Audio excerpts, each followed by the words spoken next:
সবার প্রতি শুভকামনা জানিয়ে শুরু করছি এনটিভির নিমন্ত্রণে। আপনাদের সঙ্গে আছি আমি নুহাত সাওম। প্রিয় দর্শক, এনটিভি নিমন্ত্রণের আজকের আয়োজনে থাকছে সংস্কৃতি, এনটিভি অনুষ্ঠান সূচি ও আলাপন। প্রথমেই সংস্কৃতি।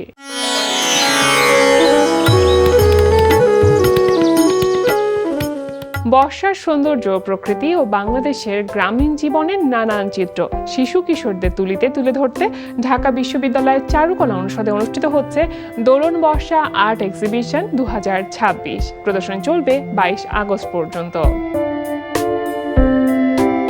লালমাটিয়ার কলা কেন্দ্রে অনুষ্ঠিত হচ্ছে আন্তঃস্রোত শিরোনামে ভাস্কর সুমন বর্মনের ভাস্কর্য প্রদর্শনী। প্রতিদিন বিকেল 4টা থেকে রাত 8টা এই সময়ে প্রদর্শনী চলবে 31 আগস্ট পর্যন্ত।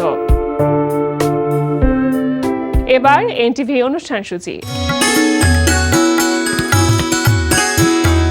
এবার জানিয়ে দিচ্ছি এনটিভির আজ রাতের বিশেষ অনুষ্ঠানগুলির সময়সূচি। সন্ধ্যা 6:15 থাকছে সমসাময়িক বিষয় নিয়ে অনুষ্ঠান সংলাপ প্রতিদিন।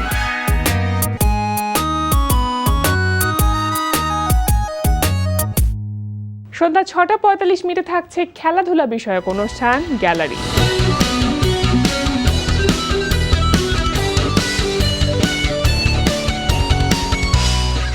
রাত 8:20 থাকছে রান্না বিষয়ক অনুষ্ঠান ফুড ক্যারাভান।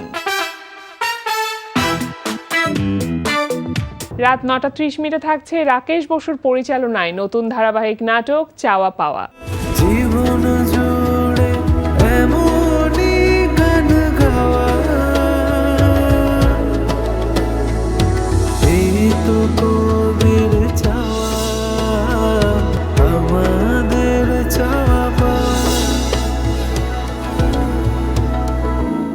রাত 11:30 সরাসরি সম্প্রচার হবে টক শো এই সময়।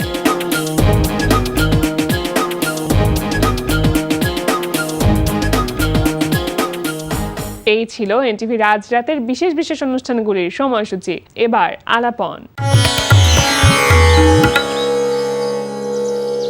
প্রিয় দর্শক, আজ 19 আগস্ট ওয়ার্ল্ড ফটোগ্রাফি ডে। দিবসটি নিয়ে কথা বলতে আজ আমাদের সঙ্গে আছেন সিনিয়র আলোকচিত্রী ও বাংলাদেশ ফটোগ্রাফিক অ্যাসোসিয়েশনের সাবেক সভাপতি আকাশ মাহমুদ। শুভ সকাল। শুভ সকাল ভাই, কেমন আছেন? আমি খুব ভালো আছি। আজ ওয়ার্ল্ড ফটোগ্রাফি ডে এবং আপনি আসলে দীর্ঘদিন 40 বছরেরও বেশি সময় ধরে এই অঙ্গনে কাজ করে যাচ্ছেন ভালোবেসে। তো আপনাকে অনেক শুভেচ্ছা জানাচ্ছি এবং অভিনন্দন জানাচ্ছি এতগুলো পথ পাড়ি দেওয়ার জন্য। জার্নিটা নিশ্চয়ই আসলে এতটা সহজ ছিল না। সেই গল্পগুলো ছোট করে জানবার চেষ্টা করব, কিন্তু তার আগে আমি একটু ওয়ার্ল্ড ফটোগ্রাফি ডে যে ইতিহাসটা সেটা সম্পর্কে একটু ছোট করে জানতে চাই আপনার কাছে। 1839 সালে ফ্রান্সের সাংস্কৃতিক মন্ত্রণালয় বা বিজ্ঞান প্রযুক্তি মন্ত্রণালয় প্রথম ফটোগ্রাফিটাকে স্বীকৃতি দেয় এবং ফ্রান্স সরকার স্বীকৃতি দেওয়ার পরে সারা পৃথিবীতে ফটোগ্রাফি নিয়েই কাজ শুরু হয়। আচ্ছা, সেই দিনটি ছিল 19 আগস্ট। সেই থেকে আজ অবধি পর্যন্ত এই বিশ্ব আলোকচিত্র দিবস পালিত হচ্ছে সারা পৃথিবীতে এবং এইটার স্রষ্টা আমরা সেই ফ্রান্সের সরকারকে ধন্যবাদ জানাই যে তারা ফটোগ্রাফিটাকে আবিষ্কার করেছিল। অবশ্যই বাংলাদেশেও তো আসলে ওয়ার্ল্ড ফটোগ্রাফি ডেটা সেলিব্রেট করছে বিভিন্ন সংগঠন থেকে বিভিন্নভাবে। সেটা সম্পর্কে যদি বলতেন যে কারা কিভাবে আসলে আজকের দিনটি উদযাপন করে। আসলে ফটোগ্রাফি যেই একটা গুরুত্বপূর্ণ বিষয় বা সেক্টর, এইটা নিয়ে আমার মনে হয় কি আমাদের দেশে ভাবনা চিন্তাটা খুব কম হয়, স্বীকৃতিটাও কম হয়। তারপরেও আলোকচিত্রীরাও বসে নেই, সংগঠনগুলোও বসে নেই। সময়ের সাথে সাথে তো কাজের পরিসরও অনেক বেড়েছে। তো বিশ্ব আলোকচিত্র দিবসটা পালিত হয় বাংলাদেশের বিভিন্ন সংগঠন, স্কুল, ফটোগ্রাফি ক্লাব এরা পালন করে থাকে। সবচেয়ে বড় অনুষ্ঠানটি করে থাকে বাংলাদেশ ফটোগ্রাফিক সোসাইটি, বিপিএস যাকে আমরা বলি। তারা আজকে সকাল থেকেই সেমিনার, র্যালি, আলোচনা সভা, গুণীজন সম্বর্ধনা বিভিন্ন কর্মসূচির মাধ্যমে দিনটি পালন করে আসছে। কেন্দ্রীয় শহীদ মিনারে তারা অনেক বড় র্যালি করেছে সকালে। তাছাড়াও বাংলাদেশে আরও যারা ফটোগ্রাফি ক্লাব, প্রতিষ্ঠান, ইনস্টিটিউটগুলি আছে সবাই পালন করছে। সংবাদপত্র ছোট্ট করে আকারে হলেও নিউজটি ছেপেছে, টেলিভিশনগুলো ভূমিকা রাখছে। এই যে এনটিভিকে ধন্যবাদ জানাই যে তারা 19 আগস্টকে উপলক্ষ করে একজন আলোকচিত্রীকে কথা বলার সুযোগ দিয়েছে। এইভাবেই বাংলাদেশে আজকে 19শে আগস্ট ফটোগ্রাফি দিবস পালিত হচ্ছে। আচ্ছা, আন্তর্জাতিক অঙ্গনে অনেক ফটোগ্রাফার কাজ করছেন, আমাদের দেশেও অনেক ফটোগ্রাফার কাজ করছেন। আপনি তো দেশের বাইরে আপনার নিজের একক প্রদর্শনী হয়েছে আপনার নিজের ছবি নিয়ে, তো সেই জায়গা থেকে একটু জানতে চাইবো যে এই যে পার্থক্যটা বা কম্পারিজনের জায়গাতে যদি আমরা কথা বলি, তাহলে বাংলাদেশের আলোকচিত্রীরা সময়ের সাথে সাথে কতটা এগিয়ে আছেন? স্বাধীনতার যদি আমরা 54-55 বছর ধরি, আমার কাছে মনে হয় যে ক্রমশ এটার ডেভেলপমেন্টটা অনেক বড় হয়েছে এবং বাংলাদেশের ফটোগ্রাফির মান এখন বিশ্বমানের। আমাদের ছেলেরা তরুণরা এখন যেই কাজ করছে বিশ্বের যে কোনো দেশের কাজের চেয়ে কম না, বরঞ্চ বেটার। সেখানে ফটোগ্রাফির তো অনেকগুলো ভাগ আছে, শাখা আছে। যেমন আমি একটা নিয়ে গর্বের সাথে বলতে পারি, ওয়েডিং ফটোগ্রাফি। আমাদের ছেলেরা ট্রিমেন্ডাস কাজ করছে এবং বিদেশ থেকেও, পার্শ্ববর্তী দেশ, বিদেশ, ইউরোপ, আমেরিকা থেকেও আমাদের ফটোগ্রাফাররা সেই দেশে হায়ারে ওয়েডিং ফটোগ্রাফি করতে যাচ্ছে। এটা একটা বিশাল ব্যাপার। সেটার সূত্র ধরেই আমি যেহেতু আমার ফটোগ্রাফি জার্নিটা মধ্য 80-তে, তখন এতটা শাখা প্রশাখা আলাদা ছিল না, একজন ফটোগ্রাফারই সব কাজ করতো। পোর্ট্রেটও তুলতাম, স্টুডিও ফটোগ্রাফি করতাম, ওয়েডিং ফটোগ্রাফি করতাম। তো ওয়েডিং ফটোগ্রাফিটা যেহেতু আমার একটা পছন্দের জায়গা ছিল, 2017 সালে আমি নিউ ইয়র্কে আমার একক ওয়েডিং ফটোগ্রাফি করি, প্রদর্শনী করি। সেই প্রদর্শনী করার উদ্দেশ্য ছিল যে আমরা যে বিশ্বমানের কাজ করি, আমরা যে ওয়েডিংয়ে ভালো কাজ করি, সেটা সারা পৃথিবীকে জানানো। এবং আমি খুব সফল হয়েছিলাম যে নিউ ইয়র্কে যারা দর্শক শ্রোতা এসেছিলেন তারা ভূয়সী প্রশংসা করেছিলেন। প্রবাসী বাংলাদেশিরা যারা বিদেশে অবস্থান করে, তাদের স্বজনরা বাংলাদেশে থাকে, তারা তখন এই আমার ওয়েডিং ফটোগ্রাফি দেখেই বাংলাদেশে যে ভালো ওয়েডিং ফটোগ্রাফি হয় এটার খোঁজ খবর তারা পেয়েছেন।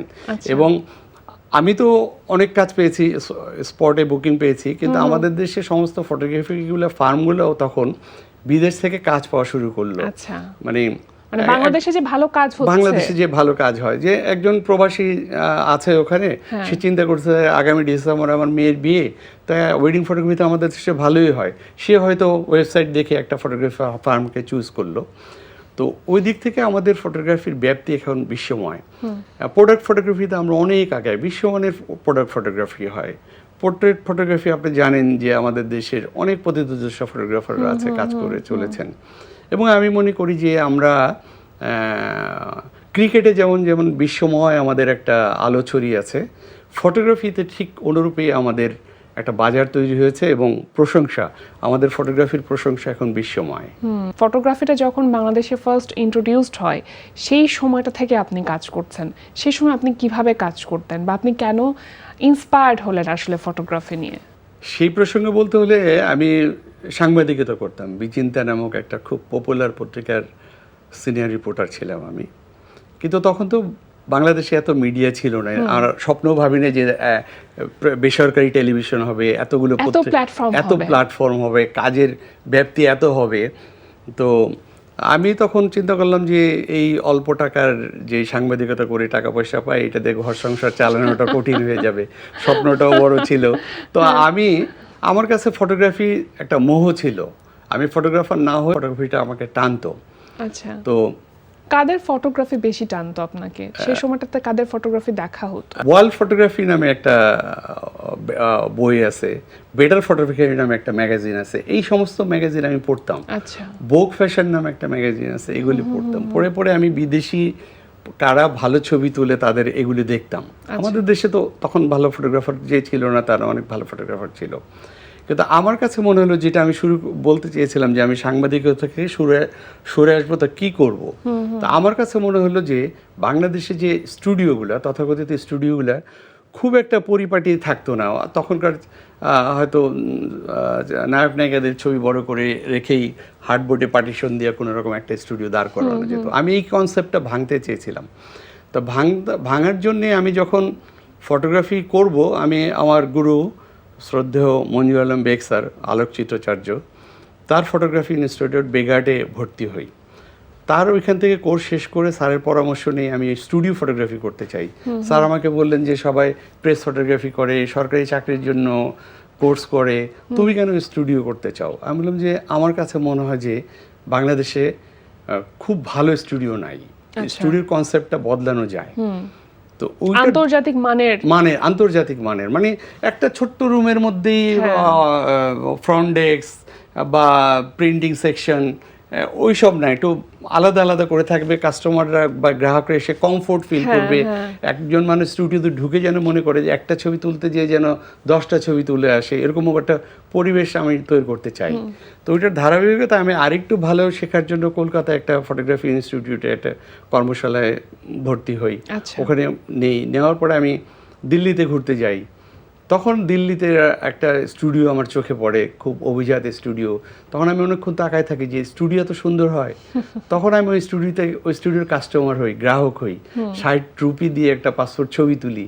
ছবি তোলার উদ্দেশ্য উনি কি ক্যামেরা ব্যবহার করছে, কি লাইট ব্যবহার করছে, ফ্রন্ট ডেস্কে গেলে আমার সাথে তারা কি ট্রিট করবে, রাইট, পুরো প্রসেসটা বোঝার জন্য আমি নিজেই কাস্টমার সেজে ছবি তুললাম। একটা কনসেপ্ট আমি নিলাম।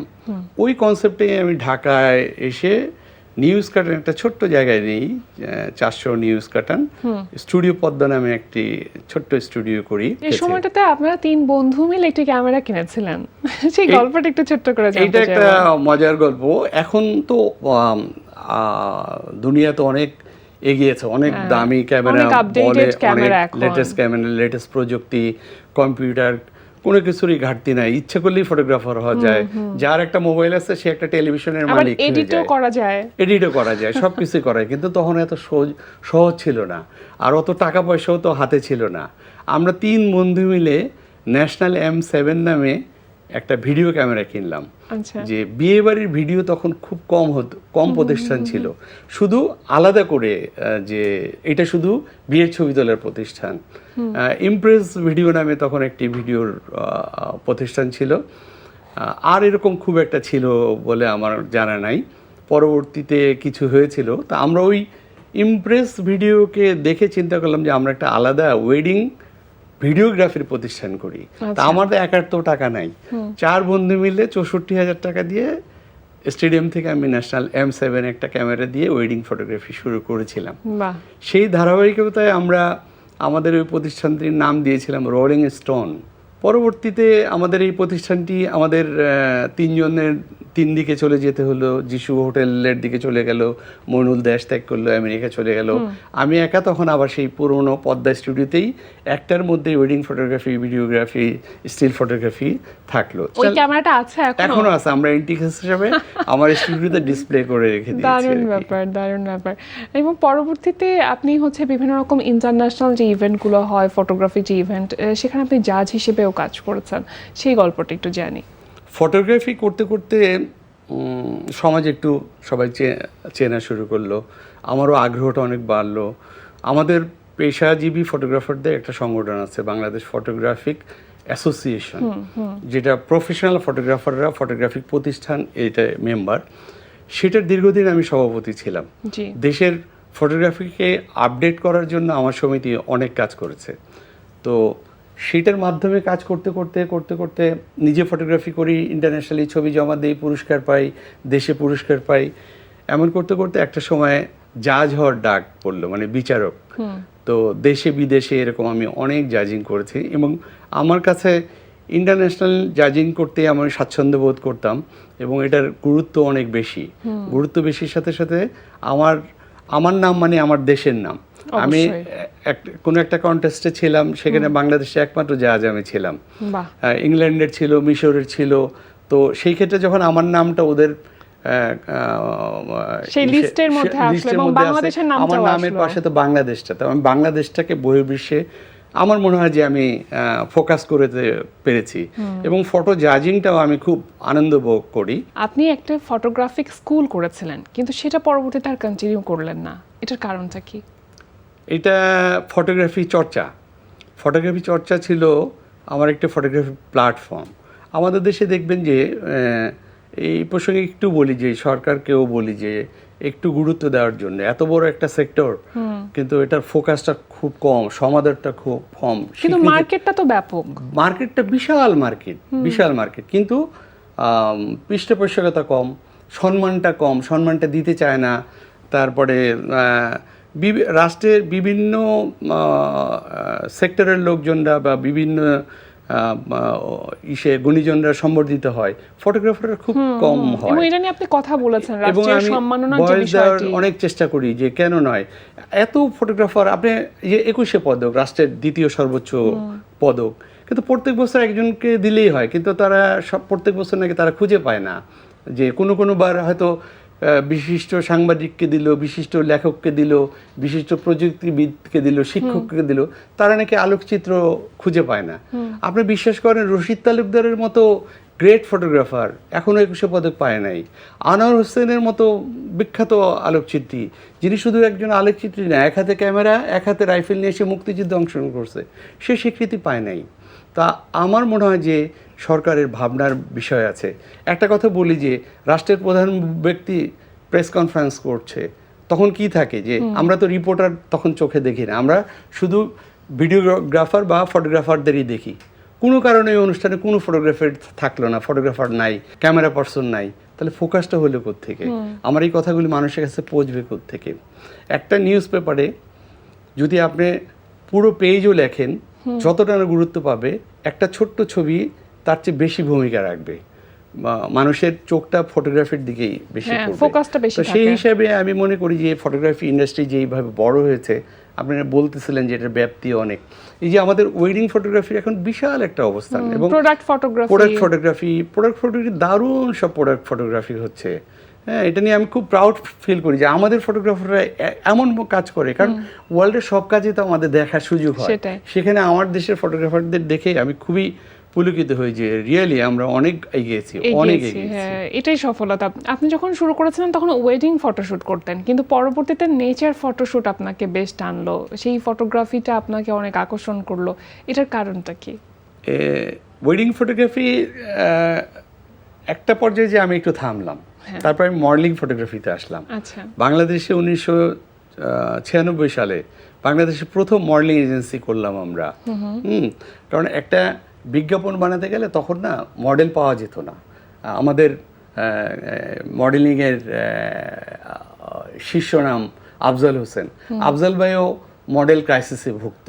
হয়তো মৌচাক মার্কেটের সামনে যায় দাঁড়ায় থাকতে হইতো, নিউ মার্কেটে দাঁড়ায় থাকতে হইতো, যে একটা ভালো ফেস দেখলে তাকে রিকোয়েস্ট করায়। ওই রিকোয়েস্টটা করো তো বিব্রত করা অবস্থা। একজন নারীকে আমি কি করে বলি যে অ্যাঙ্কর গুরুদুধের একটা মডেল আপনাকে প্রপোজ করছে, রাজি হন? তো ওইসব কনসেপ্ট থেকে চিন্তা করে আমি চিন্তা করলাম যে বাংলাদেশে মডেলিং এজেন্সি করা দরকার, বাংলাদেশের মডেল সৃষ্টি হবে। তখন আমরা এই কাজটিও করেছিলাম। তো ফটোগ্রাফি করতে যে আমি ফটোগ্রাফি প্রত্যেকটা শাখায় আমি বিচরণ করেছি, modelling, product, studio photography, nature photography. এখন যেমন আমি মোবাইল ফটোগ্রাফি করি। রমনার ছায়াছবি নামে আমার একটা বই আছে। আমি রমনা পার্কে দীর্ঘদিন যাবত সকালের হাঁটার জন্য যাই, জগিং করার জন্য যাই। তো আমার পকেটে ছোট্ট একটা মোবাইল থাকে প্রয়োজনের কাজের জন্য, বাসা থেকে কল আসতে পারে বা যোগাযোগের জন্য। তো একদিন সকালবেলা, শীতের সকাল, এত সুন্দর রে পড়ে আছে গাছ ভেদ করে, মানে আলো ছায়া, আমি একটা ছবি তুললাম। ছবি তুলে ফেসবুকে দিলাম, দেখি মানুষের প্রশংসায় ভেসে যাচ্ছে। এরকম করতে করতে করতে করতে আমার কাছে মানুষের কাছে, আমার চেয়ে মানুষের কাছে গ্রহণযোগ্যতা, কিছু পাবলিশার বন্ধু আমাকে বললো, তুমি তো দারুণ কাজ করতেছো, এইটা আমাকে দাও, আমি একটা বই করে দেই। তো আমার খুব একটা ইচ্ছা না থাকলেও পরবর্তীতে এই প্রকাশক যারা আছেন তাদের সহযোগিতায় আমি অনুপ্রেরণায় একটি বই হয়েছে আমার, রমনার ছায়াছবি, এবং এটা তো হয়েছে। এবং আমি খুব লাকি যে নিউ ইয়র্ক বইমেলায় এটার অনেক বই বিক্রি হয়েছে। একটা বই US ডলার $20 বিক্রি হয়েছে। আমি যে কয়টা বই দিয়েছি সব কয়টা বই শেষ হয়েছে।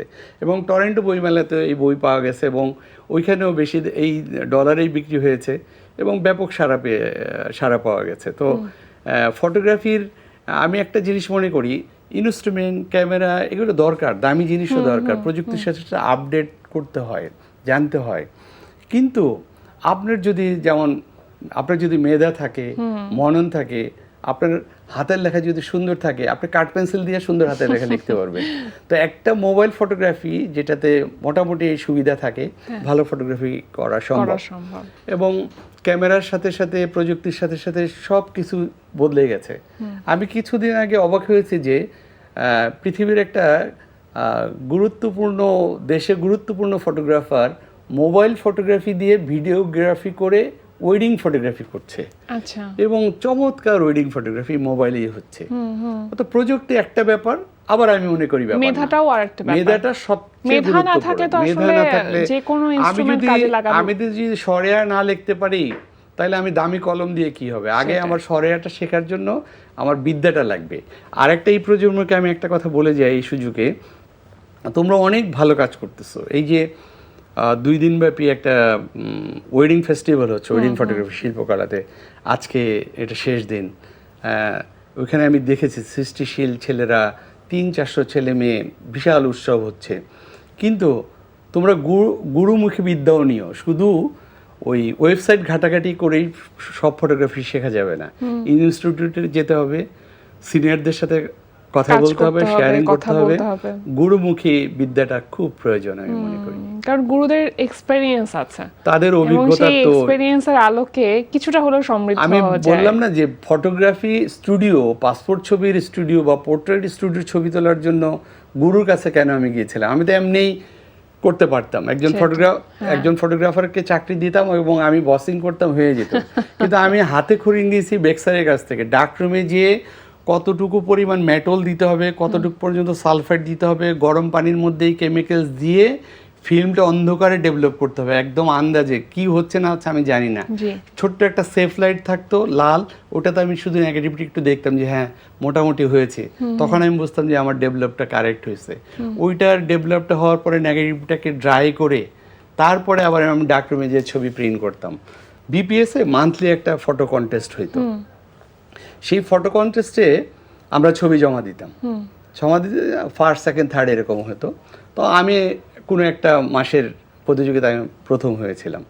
তখন আমাকে এই গোলাম মোস্তফা স্যার জিজ্ঞেস করছিল যে তুমি তো ছবিটা ভালো তুলছো, কিন্তু তুমি এটা ডেভেলপ প্রিন্ট কোথায় করছো? বললাম স্যার আমি নিজে করছি, আমি ডার্করুম পারি, ফিল্ম ডেভেলপ করতে পারি। স্যার তো খুব অবাক হয়ে গেল যে তুমি এটা কিভাবে ডেভেলপ করছো। তখন আমি যে ফাইন গ্রেন একটা কেমিক্যালসের নাম বললাম, বলার পরে বলতেছে হি ইজ ফুল ফটোগ্রাফার। বাংলাদেশে হাফ ফটোগ্রাফার বলা, হাফ ফটোগ্রাফার মানে ছবি আমি তুলছি, ডেভেলপ করছি কালার ল্যাবে যেয়ে বা স্টুডিওতে যেয়ে বা ডার্করুমে আরেকজনের সাহায্যে। আর এই ছেলে নিজে ছবি তুলছে, নিজে ফিল্ম ডেভেলপ করছে, নিজে প্রিন্ট করছে, ও ফুল ফটোগ্রাফার। তো স্যারের নামটা আজকে শ্রদ্ধার সাথে স্মরণ করি। এই গল্পগুলো শুনতে আসলে ভীষণ ভালো লাগে এবং আমার কাছে মনে হয় আপনারাও ভীষণ আবেগের একটা জায়গা এই গল্পগুলো। আমরা এত ছোট পরিসরে আসলে জীবনের পুরো সমস্ত গল্প তো জানা সম্ভব না, নিশ্চয়ই পরবর্তী কোনো আয়োজনে সেই গল্পগুলো জানা হবে। খুব ভালো থাকবেন, আপনাকে অনেক অনেক কৃতজ্ঞতা আজকে আমাদের আয়োজনে এসে সময় দেওয়ার জন্য। আপনাকে অনেক ধন্যবাদ, এনডিবি ধন্যবাদ। আবারও আমি 19 আগস্ট দেশের বিদেশের সকল আলোচিত ভাই বন্ধুদেরকে শুভেচ্ছা জানাই। আপনাকেও শুভেচ্ছা। প্রিয় দর্শক, আমরা চলে এসেছি অনুষ্ঠানের শেষ প্রান্তে। অনুষ্ঠান সম্পর্কে আপনার মতামত জানাতে মেইল করুন এনটিভি নিমন্ত্রণে @ntvbd.com। বিশ্বের যে কোনো প্রান্ত থেকে যে কোনো সময় এনটিভি নিমন্ত্রণে দেখতে ভিজিট করুন আমাদের পূর্ণাঙ্গ ওয়েব পোর্টাল www.ntvbd.com। এছাড়া এনটিভি সব জনপ্রিয় অনুষ্ঠান ও খবরের আপডেট পেতে ভিজিট করুন আমাদের ইউটিউব চ্যানেল ও ভেরিফাইড ফেসবুক পেজে। সবার মঙ্গল কামনায় আজকের মতো এখানেই শেষ করছি। সবাই ভালো থাকুন, সুস্থ থাকুন, সুন্দর হোক আপনার প্রতিটি মুহূর্ত।